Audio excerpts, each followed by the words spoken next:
구독, 좋아요, 알림 설정. 스킵 멈춰.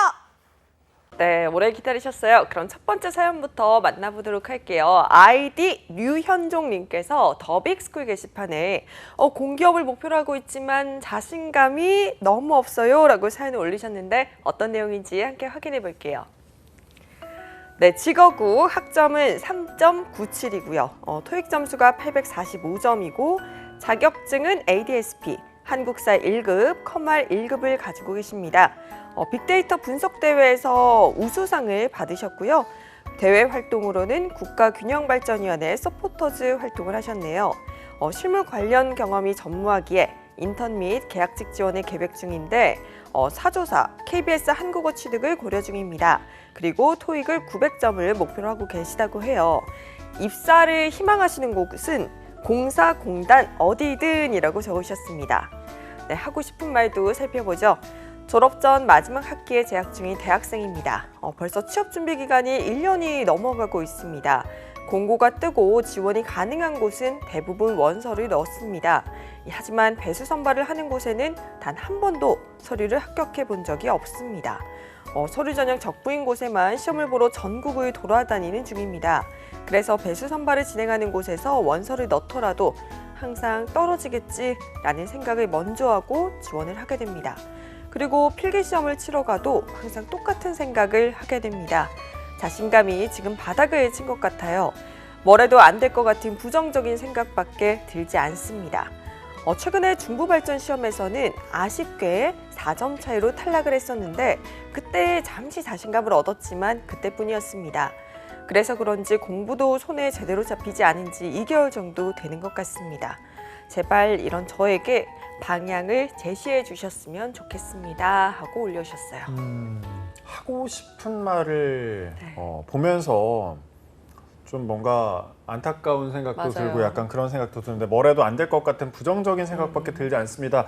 이 문구에서 굉장히 좀 안타깝다는 생각이 들어요. 계속해서 뭐 서류 필기 전형에서 탈락하면서 자신감이 많이 떨어져 있는 상태인 것 같은데 스펙은 좀 한번 진단부터 해주시죠. 저는 개인적으로 이분 같은 경우에는 사실 자신감이 결여되는 건 가장 큰 이유는 뭐 내가 계속 실패한다라는 생각이 들어서라고 생각을 하는데 이분 과정에 있어서 사실은 취업 준비를 하면서 서류를 넣고 필기를 떨어지고 하는 실패의 과정은 절대 실패가 아니라 나를 좀 더 단단하게 만드는 그런 과정이라고 저는 생각을 해요. 그래서 이분 스펙을 보면 지금 현재 토익도 850점대를 어느 정도 갖고 있고 학점도 나쁘지 않고요. 심지어 지방 거점 국립대학이기 때문에 가점도 확보되어 있는 상태죠. 거기다가 뭐 자격증도 한국사, 컴활 1급 갖고 있는데 이거 다 사실은 가점으로 거의 공기업 갈 때 필수 조건이라고 얘기하는 거고요. 그래서 이분을 전편적으로 봤을 때 스펙 자체가 문제가 있다라고 할 만한 요소는 없습니다. 다만 이제 굳이 한 가지를 뽑자면 이분이 어떤 공사공단이라 어디든지라고 말씀은 해주셨지만 어떤 직무를 희망하는지를 정확히 드러내주지 않으셨고 그리고 전공이 무엇인지를 또 어필을 안 해주셨어요. 그래서 만약에 이분이 빅데이터 분석대회 우수상을 한 걸 미루어 봤을 때 통계학과나 수학과 혹은 이공계열 중에 뭐 이제 컴공 관련된 학과일 가능성이 되게 높은데 통계학과일 경우에는 큰 문제는 없어 보이긴 하지만 기본적으로 뭐 이공계열에서 이제 컴공이라든지 하는 데 같은 경우에는 자격증으로 단순히 그냥 ADSP만 갖고 있으면 조금 그건 불리할 수 있는 요소다. 내가 전산으로 지원하는데도 정철이라든지 이런 것들을 갖고 있지 않다라고 한다면 기본기가 좀 부족해 보일 수 있다는 단점은 있습니다. 하지만 그게 단점일 뿐이라고 저는 생각을 해요. 이분 지금 졸업전 마지막 학기래요. 그러면은 굉장히 빨리 준비를 시작하신 거라 저는 생각을 해요. 졸업전 마지막 학기인데도 1년 동안 준비를 하셨대요. 그렇죠. 저는 1년 전에 이만큼 스펙을 쌓았다? 충분히 매력적인 스펙이라 생각합니다. 지금 쌤께서 스펙을 평가하실 때는 충분히 잘 쌓아왔다라고 말씀을 해주셨는데 그럼에도 불구하고 지금 배수 선발하는 곳에선 단 한 번도 통과한 적이 없다고 하세요. 이유가 뭘까요? 일단은 저는 크게 두 가지로 보는데 첫 번째는 사실 이제 스펙 내역서를 보시면 아시겠지만 눈에 띄는 게 경력사항 이 지금 X로 되어 있어요. 그러다 보니까 이제 경력 경험 기술서나 자기소개서일 문제일 가능성도 분명히 존재한다라고 일단 1차적으로 얘기를 하고 싶어요. 왜냐면은 내가 자기소개서를 작성을 하기 위해서는 다채로운 경험을 갖고 있을 때 좀 더 다양한 이야기를 전달할 수 있겠죠. 근데 이분 같은 경우에는 지금 대외 활동으로 국가균형발전위원회 서포터즈 그리고 수상 경력으로 교내 빅데이터 분석대회 우수상 받은 경험이 있는데 이 두 가지로만 뭐를 이제 우려내기에는 경력 경험 기술서가 아마 보통 1000자에서 2000자 정도 되기 때문에 쉽지 않을 거예요. 거기다가 심지어 거기 썼던 내용을 또 자기소개서에 쓰려고 하면은 또 설득력이 떨어질 가능성도 굉장히 높고요. 그래서 저는 이게 이 학기 중에 아무래도 열심히 살다 보니까 이런 것들을 준비는 했지만 반대로 이게 또 독이 돼가지고 인턴 경험을 쌓지 못한 그런 좀 악순환이 되지 않았을까 싶은 생각도 들더라고요. 그래서 네. 저는 기본적으로 이 인턴 경험들 한 것들 서포터즈만 계속해서 주구장창 자기소개서 쓰는 거는 아닌지 한번 점검해 보셨으면 좋겠다는 생각이 들고요. 두 번째로 짚히는 부분은 사실 앞서 말씀드렸듯이 지원 직무가 무엇인지에 따라 달려 있는데 어쨌든 간에 지금 빅데이터 분석대회 우수상을 했다면은 컴공 혹은 이제 통계나 수학과라고 했잖아요. 근데 네. 만약에 이제 전산직렬로 지원을 하면은 그나마 낫지만 통계학과나 수학과일 경우에는 제가 생각했을 때는 이제 사무행정 분야로 지원을 할 텐데 사무행정 분야로 지원하면 가장 큰 관점이 결국에는 이 친구가 경제라든지 경영이라든지 회계라든지 홍보라든지 마케팅이라든지 그런 말 그대로 경영 지원 쪽 일을 할 수 있는가가 가장 관건이기 때문에 그와 관련된 교과목 이수를 했는지 이런 것들을 체크를 할 가능성이 굉장히 높습니다. 그러니까 그렇게 교과목을 이수를 했는지를 확인을 해야 되는데 그 교과목을 통해서 이 친구가 들어와서 어떤 직무를 할지가 그려져야 되는데 통계 자체로만 봤을 때 혹은 수학과 자체로만 네. 봤을 때는 이 친구가 어떤 직무를 수행할지를 알 수가 없다라는 단점이 있어요.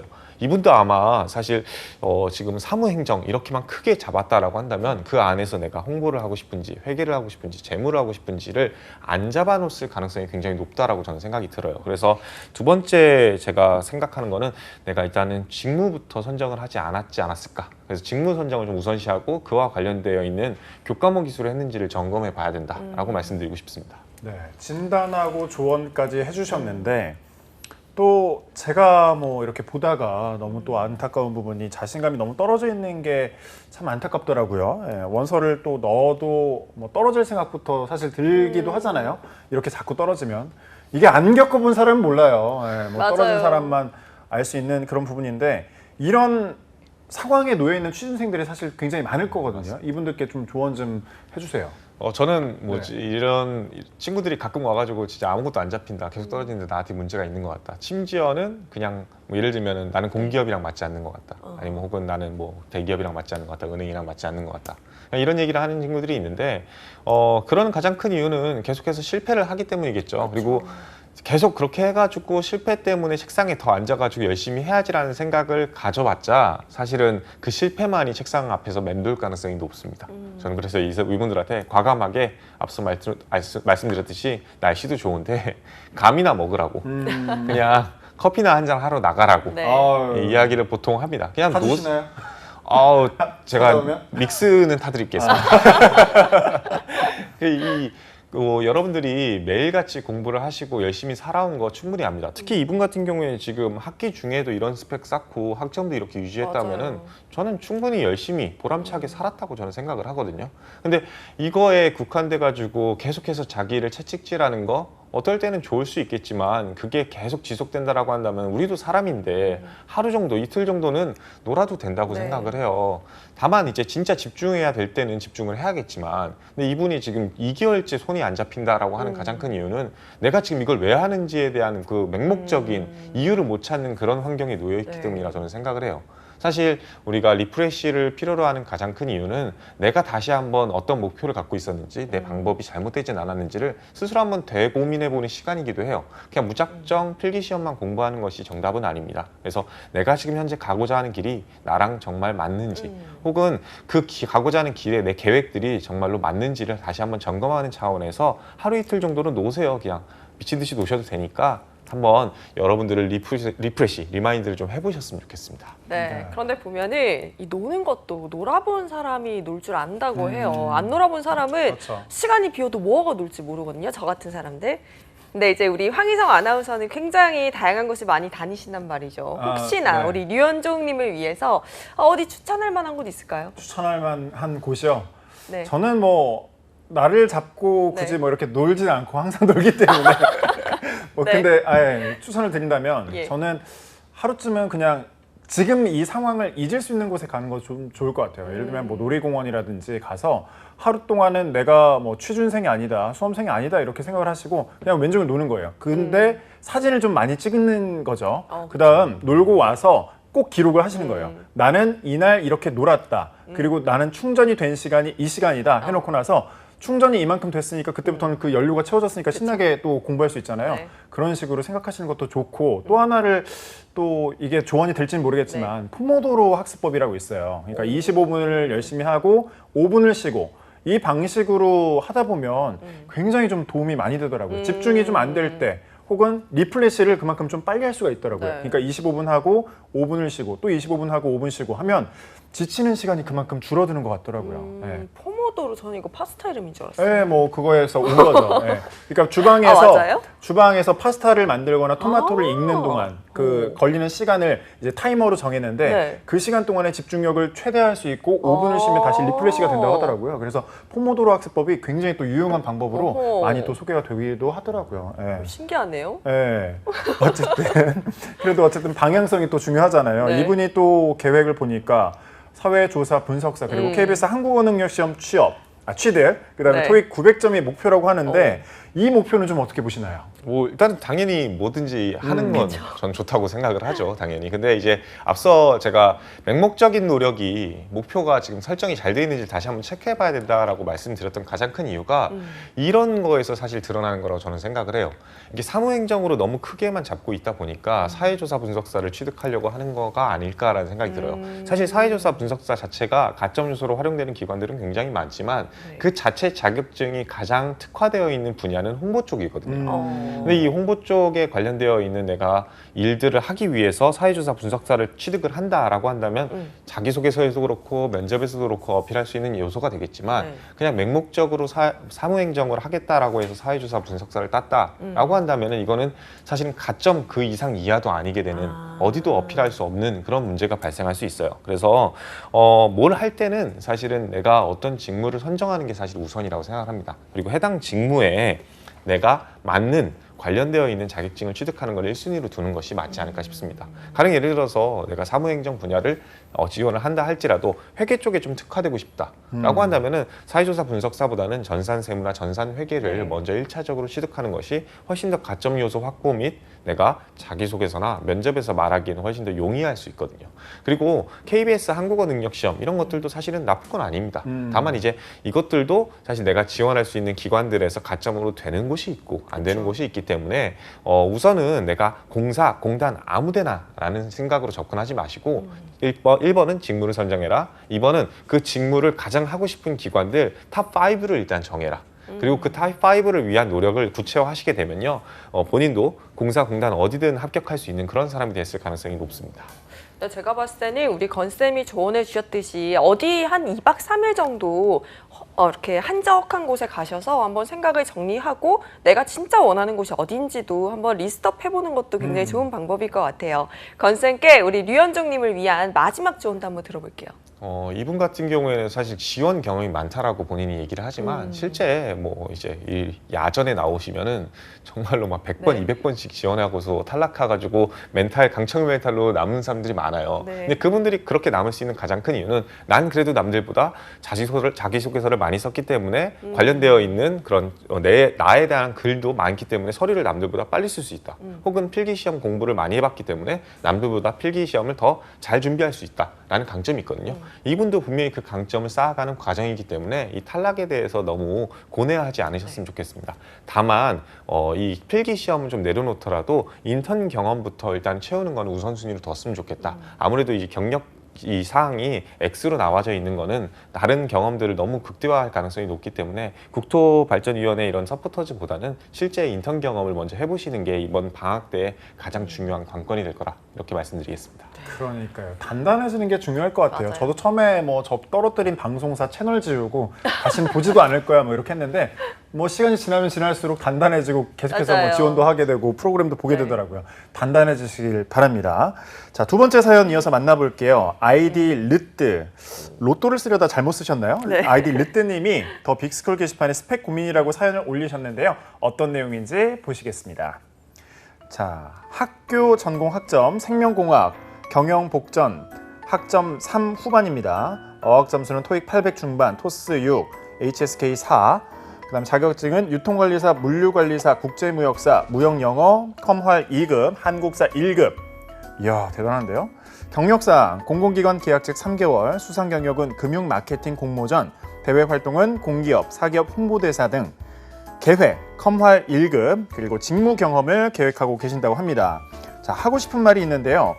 제약, 화장품 회사 수출, 농협 유통계열 쪽만 생각하고 있었는데 아까 게시판에 3차 병원 행정직, 공공기관 연구재단 행정직도 말씀해 주셨고 금융, 기보, 바이오 쪽 보증을 말씀하셔서 이 부분에 대해서도 조금 더 알고 싶습니다. 생각도 못했던 부분이라서요.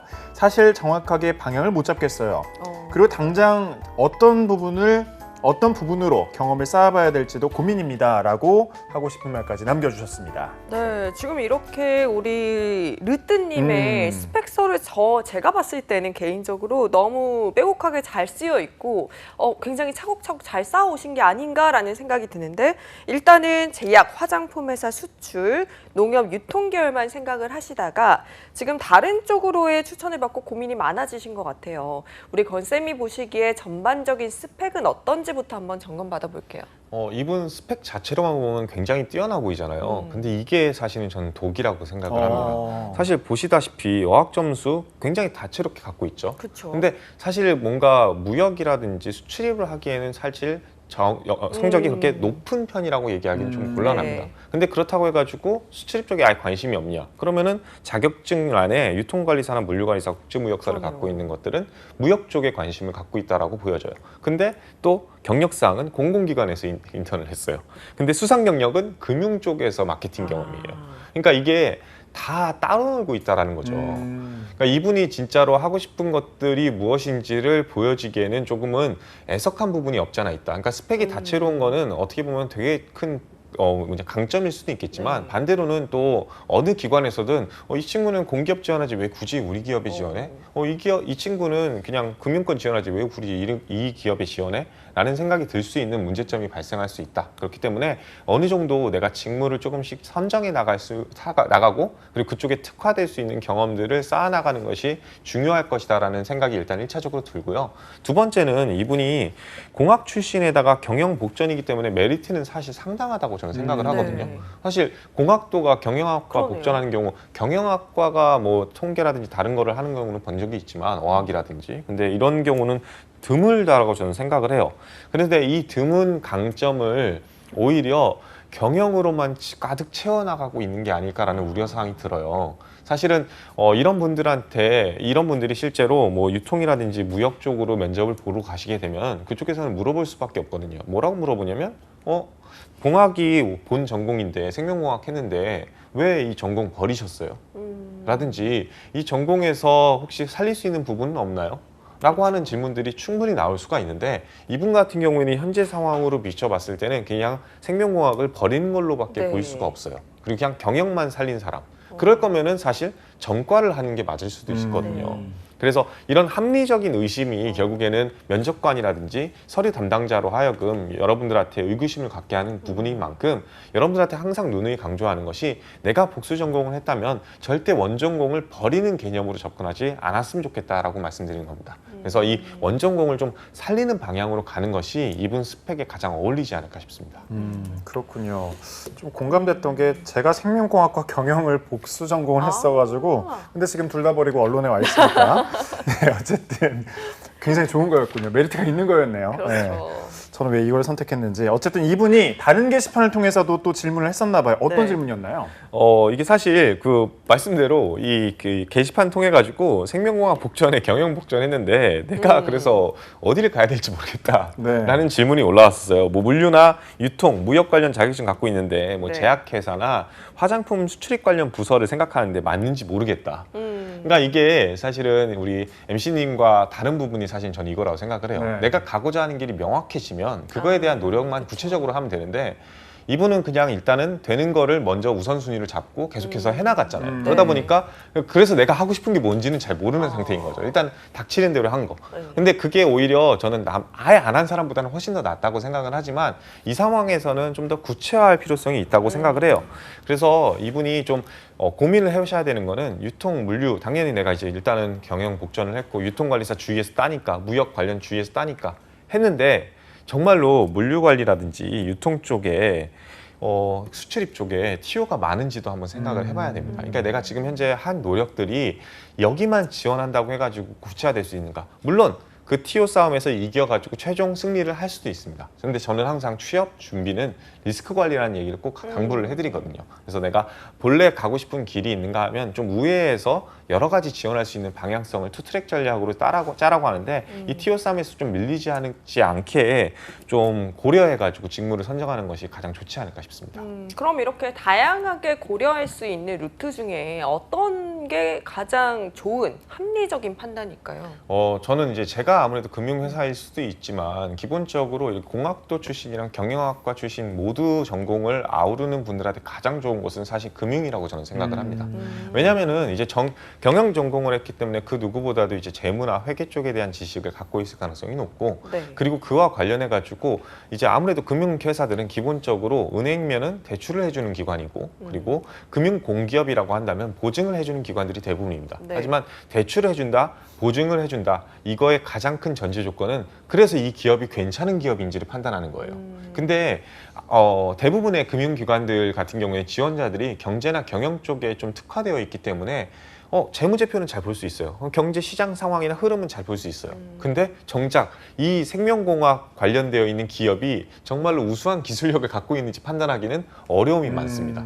그러다 보니까 은행 쪽이든 금융공기업 쪽이든 특히 뭐 기술보증기금 같은 데들은 이래서 공학도 출신들을 우선 선발을 하는 겁니다. 네. 그래서 가점을 주고 있고 실제로 공학도 출신의 경영학과 관련되어 있는 수업을 들으신 분들은 서류에서 굉장히 좀 우대 혜택이 많은 경우가 많습니다. 그래서 이분들은 한번 이 금융회사도 한번 생각해 보셨으면 좋겠다는 생각이 들고요. 두 번째는 이제 아무래도 공공기관 행정직이겠죠. 말씀대로 제가 이제 물류회사, 무역회사 관련 지원하지 말라라는 건 절대 아닙니다. 하지만 그 기업들은 TO가 굉장히 적어요. 그래서 내가 떨어지게 되면 더 이상 이제 뭘 하지라는 그런 의구심이 들 수 있기 때문에 TO가 좀 더 열려있는 공공기관 행정직도 지원하면 좋지 않을까 생각이 드는데 생명공학 관련 공기업들, 연구재단들이 굉장히 많아요. 그래서 이런 기관들 지원하는 것도 바람직하다. 다만 여기서 퀘스천 마크가 들 게 이런 연구재단들은 어차피 연구직으로 지원하는 거 다 석사 이상이지 않냐. 네. 맞아요. 그래서 이분은 연구직으로는 지원을 못해요. 하지만 어떠한 기관이든 어떠한 연구재단이든 행정직은 필요하거든요. 그렇죠. 근데 그 행정직을 일단 뽑으려고 한다면 단순히 경영학과를 나오신 분들보다는 이 연구재단이 무슨 일을 하는지 이 생명공학이 뭔지를 이해하는 분들을 우선 선발하려고 하는 당연히 그런 의도를 갖고 있기 때문에 이런 분야로도 지원하는 것도 병행하는 거는 내가 리스크 관리를 할 수 있는 부분이 될 겁니다. 마지막은 사실은 이제 이거는 좀 이것도 TO가 적긴 한데 네. 같이 병행해서 지원해 볼 만한 기관인데 3차 병원들이죠. 뭐 대학병원이라든지 뭐 이런 곳들로 같이 한번 지원해 볼 만하다. 거기도 이제 행정직들이 있는데 아무래도 큰 병원들 같은 경우에는 이런 이 생명공학 관련해 가지고 지식을 갖고 있는 분들이 관련되어 있는 부설 연구원이라든지 기관들의 행정직으로 배치받는 경우가 굉장히 간혹 있습니다. 그렇기 때문에 이런 것들도 같이 지원해 보는 것도 지금 현 상태에서는 굉장히 다채롭게 내가 리스크 관리를 할 수 있는 좋은 부분이 되지 않을까 싶습니다. 그렇군요. 굉장히 좋은 조언을 네. 해주셨는데 선택의 폭이 또 넓어지면 맞아요. 사실 방향 잡기가 쉽지가 않잖아요. 이럴 때는 좀 어떻게 계획을 좀 세워봐야 될까요? 저는 제가 아무리 이렇게 조언을 하고 주위에서 누가 무슨 조언을 하는 것보다는 본인이 직접 체험해보는 것만큼 좋은 경험은 없다라고 네. 생각을 해요. 물론 이분이 지금 공공기관 계약직 경험을 갖고 있는 것은 사실입니다. 하지만 이 공공기관 계약직이라고 한다면 그 어떤 특정 직무나 과업만 했을 가능성이 굉장히 높거든요. 그래서 저는 어떤 특정한 큰 기관에서 공공기업 체험형 인턴을 꼭 해보셨으면 좋겠어요. 그러면은 자연스럽게 우리 부서에 대한 이해뿐만 아니라 타 부서들도 눈여겨볼 수가 있게 되고 내가 지금 현재 하고자 하는 일이라든지 가고자 하는 길이 어떤 부분인지를 좀 더 스스로 되뇌어 볼 수 있는 좋은 기회가 될 거라 생각을 해요. 경험보다 좋은 건 없다고 생각을 합니다. 많은 경험을 좀 더 하시고 그 경험 안에서 직무를 선정하셨으면 좋겠습니다. 네, 이렇게 얘기를 들어봤는데 오늘은 지금 제 옆에 계시는 공학 출신의 또 경영복전, 네, 똑같은 지금 복수 전공을 한 황인성 아나운서의 한마디 한번 들어볼까요? 근데 저는 사실 전공적으로 가지는 않았지만 네. 굉장히 좀 많은 고민을 했거든요. 전공은 그렇게 했지만 내가 정말 어떤 거를 하고 싶었는지를 굉장히 많이 생각했던 것 같아요. 저는 그래서 준비도 굉장히 다양하게 했었어요. 그래서 전공은 그랬지만 전공을 하는 중에도 공무원 시험도 준비를 했었고 이쪽 언론 준비도 했었는데 가장 중요한 건 그래도 좀 체험을 해보고 건설 만습처럼 체험을 한번 해보고 나서 내가 어떤 걸 가장 좋아하는지 내가 어떤 걸 가장 하고 싶어 하는지 그게 가장 중요하지 않을까 싶은 생각이 들더라고요. 아닌가요, 선생님? 맞는 것 같습니다. 이 뽀모도로 아시는 거 보니까 네. 뭐 이태리 레스토랑에서 일해보신 것 같은데 아유, 이런 뭐. 다채로운 경험들이 다채로운 경험들이 본인을 좀 더 구체화하고 뭐 나아가는 데 도움이 될 겁니다. 다만 항상 누누이 강조하지만 원전공을 버리지 않으셨으면 좋겠습니다. 일단 뭐 버린다라는 개념이 그냥 포기하는 것보다는 저는 개인적으로 기사 자격이라도 취득해 놓고서는 나는 이거를 이렇게 할 수 있음에도 불구하고 확신이 들어서 지원을 했다. 이 분야로 나아간다라고 하는 얘기가 짧은 시간에 더 설득력을 갖는 얘기가 될 수 있다. 이것만 좀 기억하셨으면 좋겠다 생각합니다.